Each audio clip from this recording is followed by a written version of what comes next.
সম্পদ অর্জনে সংসদ সদস্যের চেয়ে এগিয়ে কোনো কোনো উপজেলা চেয়ারম্যান এবং ভাইস চেয়ারম্যান প্রার্থীর মধ্যে ১১৭ জনই কোটিপতি, যেখানে ৫৬০ চেয়ারম্যান প্রার্থীর মধ্যে ৯৪ জন কোটিপতি।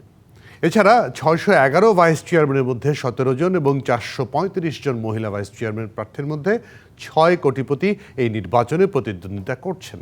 সংসদ নির্বাচনের মতো উপজেলায়ও বাড়ছে ব্যবসায়ীর সংখ্যা। টিআইবির সংবাদ সম্মেলনে জানানো হয়েছে এসব তথ্য। সারা দেশে ৪৯৫ উপজেলার মধ্যে ৪ ধাপে প্রায় ৪৮০টি উপজেলার ভোট করার প্রক্রিয়া শুরু হয়েছে। প্রথম ধাপের ভোট হবে বুধবার। এতে চেয়ারম্যান, ভাইস চেয়ারম্যান ও নারী ভাইস চেয়ারম্যান মিলিয়ে প্রার্থী ১৬৩৫ জন। প্রথম ধাপের এসব প্রার্থীর হলফনামার তথ্য বিশ্লেষণ করেছে ট্রান্সপারেন্সি ইন্টারন্যাশনাল বাংলাদেশ টিআইবি। সোমবার ধানমন্ডিতে টিআইবি কার্যালয়ে সংবাদ সম্মেলন করে উপজেলা নির্বাচনের প্রথম ধাপের প্রার্থীদের তথ্য জানানো হয়। এই নির্বাচনে ৫৭০ চেয়ারম্যান প্রার্থীর ৯৩ জনই কোটিপতি। পঞ্চম উপজেলা পরিষদ নির্বাচনে যাচ্ছিল ৩৭ জন, চতুর্থ উপজেলা নির্বাচনে ৩২ জন। এবারের নির্বাচনে কোটিপতি এমন ভাইস চেয়ারম্যান প্রার্থী রয়েছেন ১৭ জন। পঞ্চম উপজেলা নির্বাচনে যাচ্ছিল ৬ জন, চতুর্থ উপজেলা নির্বাচনে কোটিপতি ছিল মাত্র ১ জন।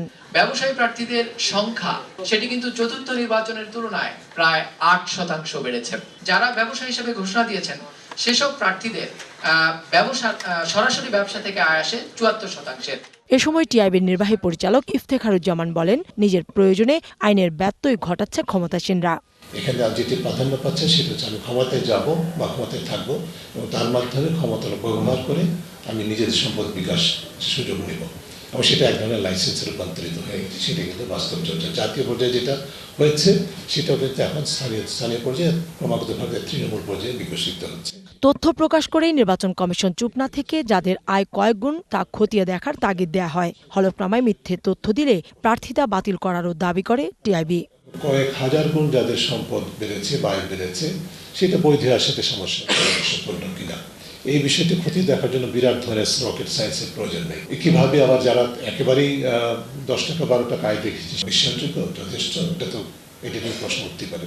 এটা পরোক্ষযোগ্য একটা বিষয় এবং সেটা আমলে নিয়ে সংশ্লিষ্ট প্রতিষ্ঠানগুলো তাদের যথাযথ ভূমিকা পালন করলে সেটা দেখতে পারে। ১, ২, ৩ ঢাকায় জমি জিতে নিন ১০০% ক্যাশব্যাক সহ ২০ কোটি টাকার পুরস্কার। জনগণের স্বার্থে কিংবা জনস্বার্থে সুস্থ ধারার রাজনীতি করতে রাজনৈতিক দলগুলোকে আহ্বান জানান তারা।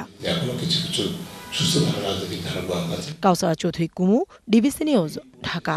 আমাদের সঙ্গে এই মুহূর্তে অতিথি হিসেবে বিষয়টি নিয়ে কথা বলার জন্য সরাসরি যুক্ত হচ্ছেন সুশাসনের জন্য নাগরিক সুজনের সাধারণ সম্পাদক বদিউল আলম মজুমদার। আমরা সম্ভবত তাকে পাবো এরই মধ্যে। বদিউল আলম মজুমদার পেয়েছি সম্ভবত, আমরা একটু সংযুক্ত হওয়ার চেষ্টা করি। সুশাসনের জন্য নাগরিক সুজনের সাধারণ সম্পাদক বদিউল আলম মজুমদার আমাদের অতিথি হিসেবে যুক্ত হয়েছেন। বদিউল আলম মজুমদার, আপনি নিশ্চয়ই আমাকে শুনতে পাচ্ছেন? শুনতে পাচ্ছি, আগে শুনতে পারি নাই। জি, টিআইবির প্রতিবেদন নিয়ে আমরা আলোচনা করতে চাই, কিন্তু আমার প্রশ্ন হচ্ছে যে ব্যবসায়ী রাজনীতিতে আসা এটা অবশ্যই অপরাধ কিছু না, কারণ রাজনীতিবিদদের মধ্যেও তো অনেকেই ব্যবসা করেন, ব্যবসায়ী তো এইসব সেই প্রশ্নটা তোলে না। কিন্তু ওই যে কোটিপতি, সেটা হলে তো একদিক দিয়ে ভালোই, কারণ তারা তাহলে দুর্নীতি করবে না। কি বলেন? এটা হলে তো ভালোই হতো। হ্যাঁ, কিন্তু দুর্ভাগ্যবশত যেটা হয়েছে, এই যারা কোটিপতি, যারা ব্যবসায়ী, যারা অতি ধনাঢ্য ব্যক্তি, তারা রাজনীতিটাকে ব্যবসা হিসেবে নিয়েছেন। তারা রাজনীতিতে বিনিয়োগ করছেন, এর মাধ্যমে তারা যে ব্যবসা বাণিজ্য করছেন এটার আরো প্রসার ঘটে এবং একই সাথে তারা আরো ক্ষমতাধর হয়ে উঠছেন। হ্যালো, জি শুনতে পাচ্ছেন আমাকে? জি, আপনাকে শুনতে পাচ্ছি। আপনার কথা শেষ হলে আমি পরের প্রশ্ন করতে পারবো। হ্যাঁ, জি। যে এই যে রাজনীতিটাই ব্যবসায় পরিণত হয়েছে, আর রাজনীতিতে ব্যবসায়ীরা আসা কিংবা অন্য যে কোনো পেশার ব্যক্তিরা আসা কোনো দোষের বিষয় নয়, কিন্তু তারাই যদি রাজনীতি নিয়ন্ত্রণ করে, তারাই যদি সকল নীতি নির্ধারণ করে, তারাই যদি সকল সিদ্ধান্ত নেয়, তাহলে তারা তাদের স্বার্থেই সিদ্ধান্ত নেবে। আর এই সকল ক্ষমতা ব্যবহার করে তারা অনেক রকম অন্যায় অপকর্ম করে এবং অন্যায় অপকর্ম করে পার পেয়ে যায়। জি, এবার একটা বড় বিষয় আলোচনায় এসেছে, সেটি হচ্ছে পরিবারের মধ্যে আবদ্ধ থাকা। এমপি সাহেব জি। তার বউ, তার সন্তান বা তার আত্মীয় স্বজনকে দিয়ে উপজেলাটা কন্ট্রোল করা, এটি খুব ব্যাপকভাবে আলোচিত হচ্ছে। সেটি নিয়ে আসলে ওই ব্যবসায়ীদের হাতে গেলে যেটা মানে একটা ব্যবসা, রাজনীতিকে একটা ব্যবসা হিসেবে ধরে নিচ্ছেন, কিন্তু এই যে পরিবারের মধ্যে আটকে ফেলছেন, এটির সমাধান কি?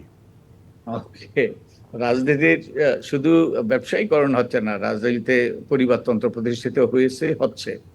তো এর ফলে যে পুরো বিষয়টার উপরে নিরঙ্কুশ নিয়ন্ত্রণ প্রতিষ্ঠা করা সম্ভবপর হয়। আমাদের আমাদের রাজনীতিতে দুর্ভাগ্যবশত এটার সাথে বিভিন্ন রকম সুযোগ সুবিধা, অন্যায় সুযোগ সুবিধা জড়িত রাজনীতির সাথে।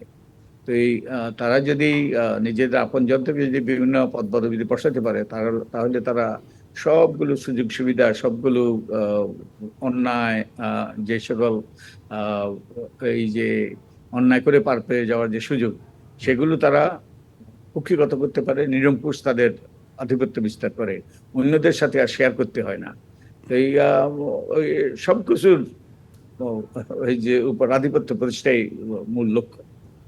টিআইবির একটা প্রতিবেদনে আজকে একজন একজন একজন সংসদ সদস্য এবং একজন উপজেলা পরিষদ চেয়ারম্যানের আর্থিক তুলনা করে সেটি সার্বিকভাবে উল্লেখ করা হয়েছে।